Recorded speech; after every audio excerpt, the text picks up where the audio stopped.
So this is NEET quickcast direct NCERT से। मैंने ये खुद के नोट्स प्लस एनसीईआरटी कंबाइन करके बनाया है। यहाँ मोस्ट इंपॉर्टेंट टॉपिक्स कवर होंगी। अगर किसी भी पॉइंट पे इन डेप्थ समझना हो देन एनसीईआरटी में वो टॉपिक खोल कर एक बार जरूर से पढ़ लेना। So let's begin. आज हम समझेंगे कि कैसे हमारा ब्लड एक कंटिन्यूअस ट्रांसपोर्ट सिस्टम की तरह काम करता है और कैसे हमारा हार्ट हर सेकंड बिना रुके हमारी लाइफ को मेंटेन करता है। Welcome to today's deep dive. आज का हमारा मिशन है सारे नीट यूजी एस्पिरेंट्स के लिए एनसीईआरटी के body fluids and circulation chapter को लाइन बाय लाइन डिकोड करना। हाँ, और आई थिंक ये चैप्टर इतना फैसिनेटिंग इसीलिए है क्योंकि जब आप मैकेनिज्म समझ लेते हैं तो रटने की जरूरत नहीं पड़ती। अगर हम बेसिक से शुरू करें तो किसी भी पंप को चलाने के लिए पहले लिक्विड चाहिए होता है, राइट? एग्जैक्टली। तो अगर मैं उस एनालॉजी को यूज करूं कि ब्लड हमारा ट्रांसपोर्ट सिस्टम है और वेसल्स हमारी रोड्स है, तो लेट्स अनपैक दिस। सबसे पहले उस लिक्विड कार्गो को देखते हैं। ब्लड बेसिकली एक स्पेशल कनेक्टिव टिश्यू है जिसमें फ्लूइड मैट्रिक्स, प्लाज्मा और फॉर्म्ड एलिमेंट्स होते हैं। बिल्कुल सही। और अगर हम ब्लड को एक टेस्ट ट्यूब में स्पिन करें तो जो टॉप लेयर आती है वो स्ट्रॉ कलर्ड थोड़ा विस्कस फ्लूइड होता है जिसे हम प्लाज्मा कहते हैं। ये टोटल ब्लड का अराउंड 55% हिस्सा बनाता है। और फैसिनेटिंग बात यह है कि इस प्लाज्मा का 90 से 92% हिस्सा सिर्फ वाटर होता है। अच्छा, तो बाकी बचा हुआ 6 से 8% ही प्रोटीन्स है? मतलब सारा मैजिक उन्हीं प्रोटीन्स में हो रहा है? सही पकड़ा। और एनसीईआरटी क्लियरली 3 मेजर प्रोटीन्स को हाईलाइट करती है: फिब्रिनोजेन, ग्लोब्युलिन्स और एल्ब्यूमिन्स।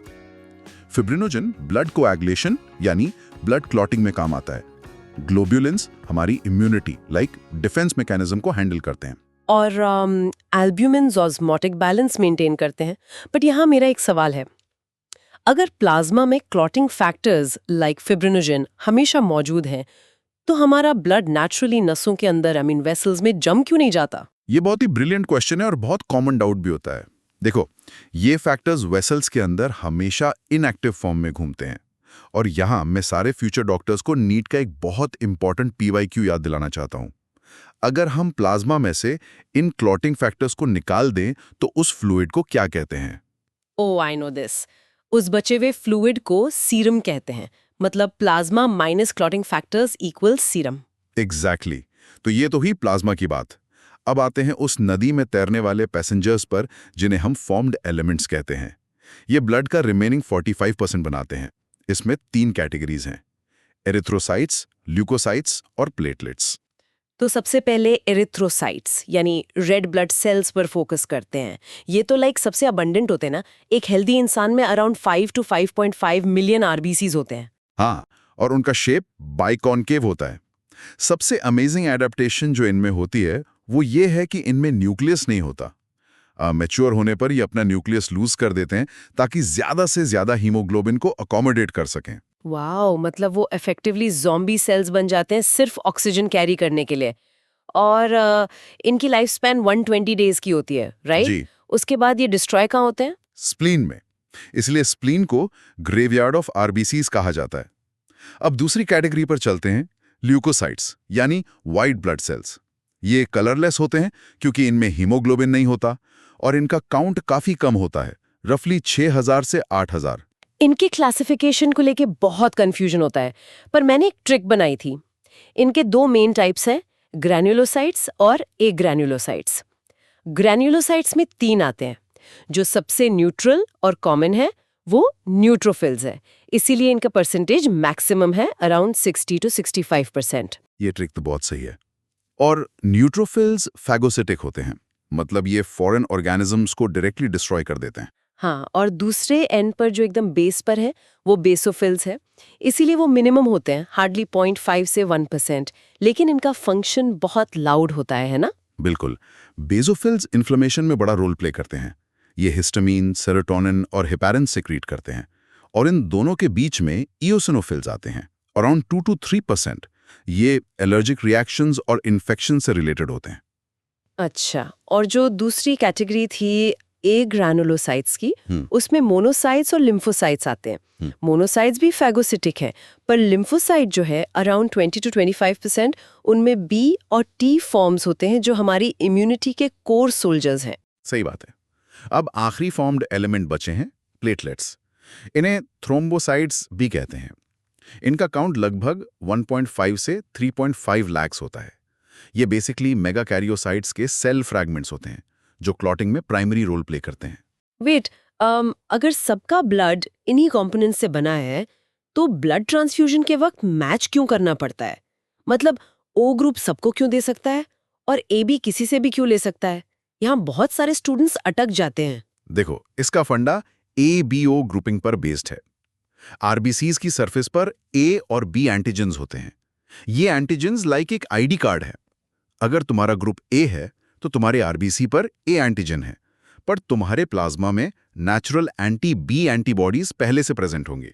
ओह, तो ताकि बॉडी किसी दूसरे ब्लड टाइप को एक्सेप्ट ना कर ले। एग्जैक्टली। इसीलिए ओ ग्रुप जिसके आरबीसी पर कोई एंटीजन नहीं है और कोई आईडी कार्ड नहीं है, वो यूनिवर्सल डोनर होता है। और एबी ग्रुप जिसके प्लाज्मा में कोई एंटीबॉडीज ही नहीं है दुश्मन को पहचानने के लिए, वो यूनिवर्सल रिसेप्टेंट होता है। एग्जैक्टली। और एक और आईडी कार्ड होता है RH फैक्टर, जो रीसस मंकी से नेम्ड है। तकरीबन 80% ह्यूमंस RH पॉजिटिव होते हैं। लेकिन एक स्पेसिफिक नीट अलर्ट टॉपिक यहाँ आता है, इरिथ्रोब्लास्टोसिस फिटालिस। ये नाम ही काफी इंटिमिडेटिंग है, लेकिन इसका कॉन्सेप्ट बहुत सिंपल है अगर लॉजिकली सोचा जाए। ये तब होता है जब मदर RH नेगेटिव हो और फीटस RH पॉजिटिव हो, राइट? हाँ, पहली प्रेगनेंसी आमतौर पर सेफ निकल जाती है क्योंकि प्लेसेंटा ब्लड को मिक्स नहीं होने देता। पर डिलीवरी के वक्त जब थोड़ा सा ब्लड मिक्स होता है तो मदर की बॉडी उस RH एंटीजन के खिलाफ एंटी RH एंटीबॉडीज बना लेती है। तो अगली बार अगर बेबी फिर से RH पॉजिटिव हुआ तो मदर की पहले से बनी हुई एंटीबॉडीज प्लेसेंटा को क्रॉस करके फीटस के आरबीसीज को डिस्ट्रॉय कर देती हैं, जिससे बेबी को सीवियर एनीमिया और जॉन्डिस हो सकता है। सही कहा। लेकिन आजकल मेडिकल साइंस ने इसका सोल्यूशन निकाल लिया है। पहली डिलीवरी के तुरंत बाद मदर को एंटी RH एंटीबॉडीज का इंजेक्शन दिया जाता है, जो इस पूरे साइकिल को रोक देता है। That's fascinating. अच्छा, अब मुझे कोएगुलेशन समझना है। हमने प्लेटलेट्स का जिक्र किया था, पर ब्लड क्लॉट एक्चुअली में बनता कैसे है? मुझे हमेशा लगता था कि बस एक जाल सा बन जाता है घाव पे। वो जाल तो बनता है, पर उसके बनने का प्रोसेस एक कैस्केड मैकेनिज्म है, लाइक डोमिनोज। इंजरी होने पर प्लेटलेट्स कुछ फैक्टर्स रिलीज करते हैं। इससे एक एंजाइम कॉम्प्लेक्स बनता है जिसे थ्रोम्बोकाइनेज कहते हैं। ओके, तो थ्रोम्बोकाइनेज पहला स्टेप है। हाँ, और ये इनएक्टिव प्रोथ्रोम्बिन को एक्टिव थ्रोम्बिन में कन्वर्ट करता है। फिर ये थ्रोम्बिन प्लाज्मा में डिसॉल्व्ड सॉल्युबल फाइब्रिनोजन को इनसॉल्युबल फाइब्रिन्स में बदल देता है। ये फाइब्रिन्स ही वो धागों का जाल हैं जिसमें डेड सेल्स फंस जाते हैं। और ये मैकेनिज्म बिना कैल्शियम आयंस की इनकम्प्लीट है ना? बिल्कुल। कैल्शियम यानी Ca++ का कोएगुलेशन में बहुत ही क्रूशियल रोल है। उसके बिना कैस्केड पूरा ही नहीं होता। ओह वाओ, तो ये हो गया हमारा लिक्विड और उसके रिपेयर मैकेनिक्स। लेकिन ये ब्लड टिश्यूज के अंदर डायरेक्ट तो जाता नहीं है, तो सेल्स को उनका न्यूट्रिशन कैसे मिलता है? यहाँ आई गेस लिम्फ की एंट्री होती है। सही पकड़ा। लिम्फ हमारी बॉडी का मिडलमैन है। जब ब्लड कैपिलरी से गुजरता है तो हाइड्रोस्टैटिक प्रेशर की वजह से वाटर और छोटे वाटर सॉल्युबल सब्सटेंसेस सेल्स के बीच के स्पेसेस में लीक हो जाते हैं। इसे इंटरस्टिशियल फ्लूइड या टिश्यू फ्लूइड कहते हैं। और इस फ्लूइड का मिनरल डिस्ट्रीब्यूशन एकदम प्लाज्मा जैसा ही होता है। तो बेसिकली लिम्फेटिक सिस्टम एक पैरेलल ड्रेनेज सिस्टम है जो इस फ्लूइड को वापस वेन्स में डंप कर देता है। एग्जैक्टली। और लिम्फिक कलरलेस फ्लूइड है।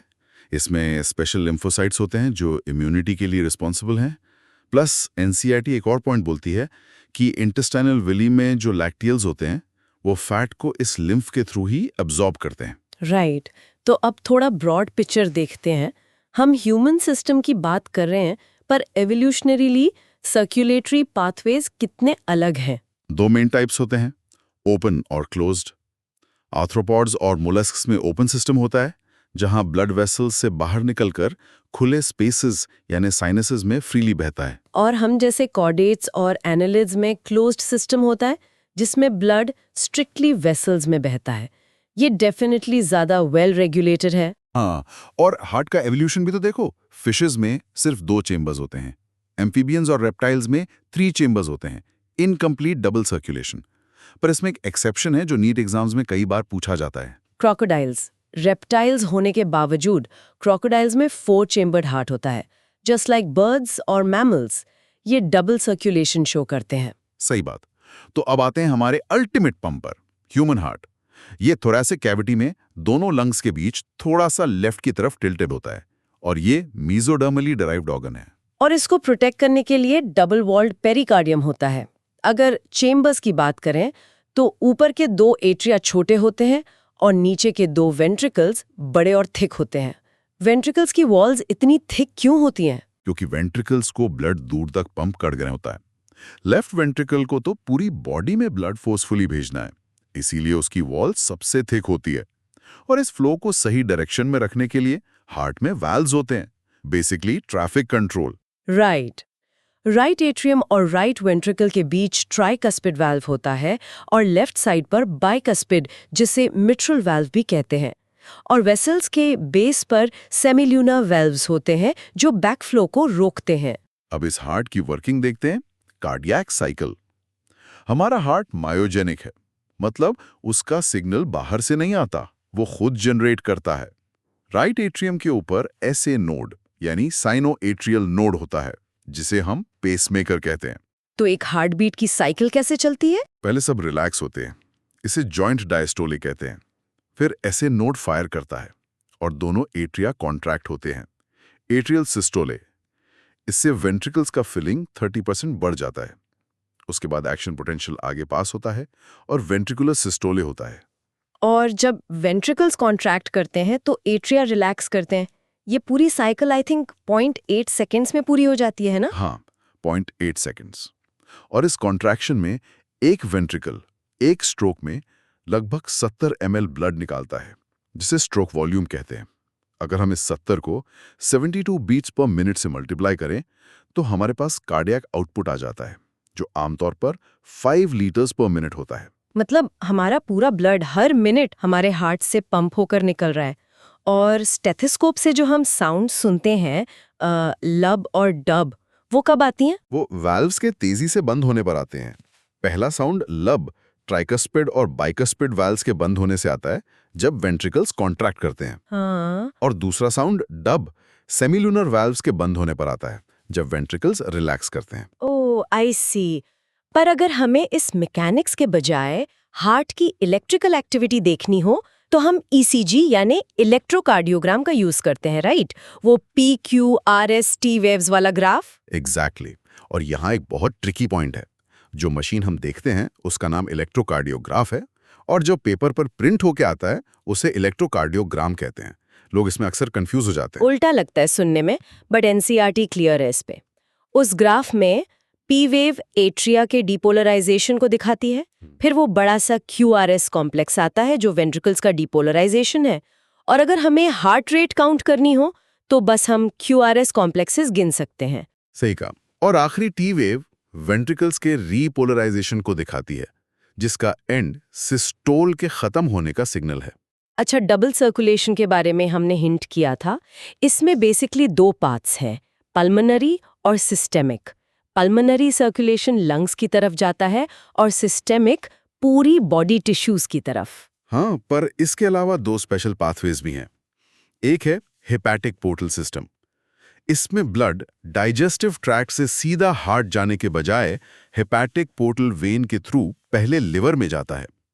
और दूसरा है कोरोनरी सिस्टम, जो एक्सप्लिसिटली हार्ट मसल्स को ब्लड सप्लाई करता है। क्योंकि हार्ट खुद भी तो एक ऑर्गन है, उसको भी ब्लड चाहिए ही। और वैसे तो हार्ट अपना पेसमेकर खुद चलाता है, पर क्या ब्रेन इसको कंट्रोल कर सकता है? मेडुला ऑब्लोंगाटा के जरिए हमारा ऑटोनॉमिक नर्वस सिस्टम इसको रेगुलेट कर सकता है।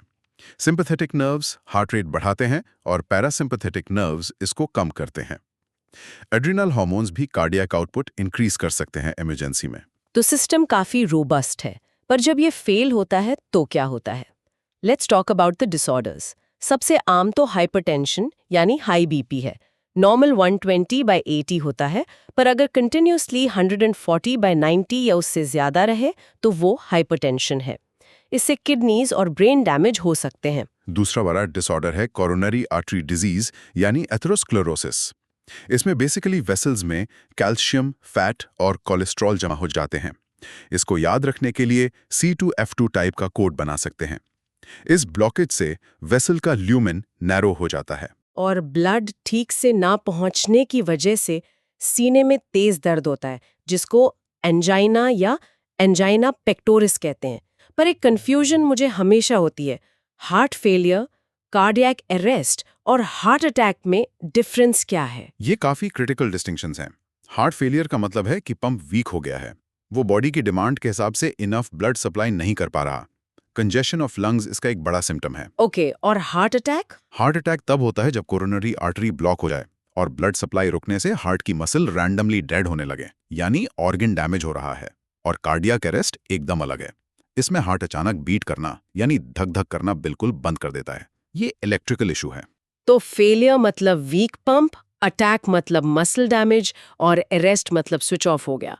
वाओ, इतना फ्लॉलेस ट्रांसपोर्ट सिस्टम होने के बाद भी कितने वेरिएबल्स हैं इसमें। बिल्कुल, और यही तो ब्यूटी है ह्यूमन फिजियोलॉजी की। नेचर ने बैकअप्स और कॉम्प्लेक्स मैकेनिज्म्स बनाए हैं इसको दिन रात चलाने के लिए। I agree. तो अब सभी फ्यूचर डॉक्टर्स के लिए मेरा एक प्रोवोकिंग सवाल है। हमने देखा कि वेल्व्स फेलिंग को मैनेज कर सकते हैं कुछ हद तक, पर जरा सोचिए, अगर हमारा मेन पेसमेकर यानी ऐसे नोड्स अचानक से फायर करना बंद कर दे, तो क्या हार्ट तुरंत रुक जाएगा, या एवी नोड और इस सिस्टम के पास सर्वाइवल का कोई बैकअप प्लान होता है? ये तो एक काफी एडवांस्ड और लॉजिकल सवाल है। अगर आपने एनसीईआरटी ध्यान से पढ़ी है तो आप इसका आंसर दे सकते हैं। बिल्कुल। अगर आप जानते हैं तो अपना जवाब कमेंट्स में जरूर शेयर करें। कॉन्सेप्ट रिवीजन करते रहिए और हमेशा टॉपिक्स के डेप्थ में जाते रहिए। Keep pushing future doctors. मिलते हैं अगले डीप डाइव में।